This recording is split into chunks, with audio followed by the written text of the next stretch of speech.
కాంగ్రెస్ నేతలంతా ఎప్పుడెప్పుడా ఎదురు చూస్తున్నటువంటి మంత్రివర్గ విస్తరణకు ముహూర్తం ఫిక్స్ అయినట్టు తెలుస్తోంది.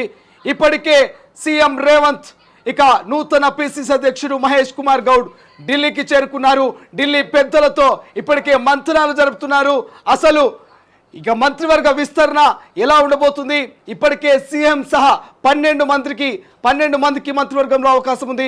ఇంకా ఆరుగురికి అవకాశం ఉంది. 12 మంది ఆల్రెడీ మంత్రివర్గంలో ఉన్నారు. ఇంకా మంత్రివర్గంలో 6గురికి అవకాశం ఉంది.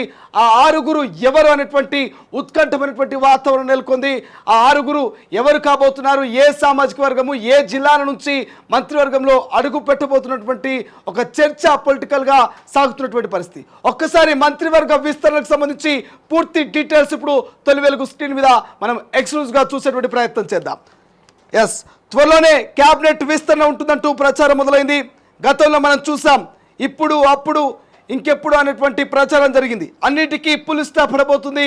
ఈసారి ఖచ్చితంగా మంత్రివర్గ విస్తరణతోటే ఇక ఢిల్లీ నుంచి సీఎం రేవంత్, నూతన పిసిసి మహేష్ కుమార్ గౌడ్ ఇక తెలంగాణకు వచ్చే అవకాశం ఉన్నటువంటి ప్రచారం జరుగుతుంది.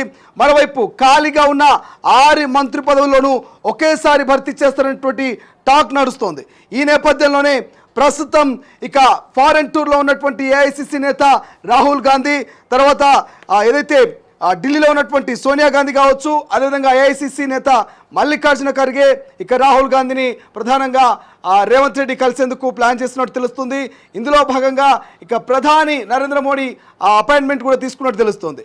అయితే ముఖ్యంగా ప్రస్తుతం సీఎం రేవంత్ రెడ్డితో కలుపుకొని క్యాబినెట్లో 12 మంది ఉండగా మరో 6గురికి మంత్రులుగా తీసుకున్నటువంటి ఛాన్స్ కనిపిస్తుంది.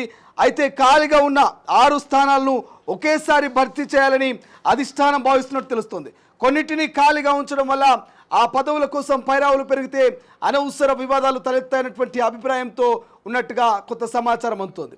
మరోవైపు కాంగ్రెస్ అధికారంలోకి వచ్చి దాదాపు 10 నెలలు అవుతున్నది. అయినా పూర్తి స్థాయి కేబినెట్ ఏర్పాటు చేయలేకపోయిందనేటువంటి విమర్శలు సైతం వచ్చే అవకాశం ఉంది. ఇక పూర్తి స్థాయి కేబినెట్ ఏర్పాటు చేస్తే అడ్మినిస్ట్రేషన్ పై ఫోకస్ పెట్టొచ్చని సీఎం రేవంత్ సైతం భావిస్తున్నట్లుగా ఇంటర్నల్ సమాచారం.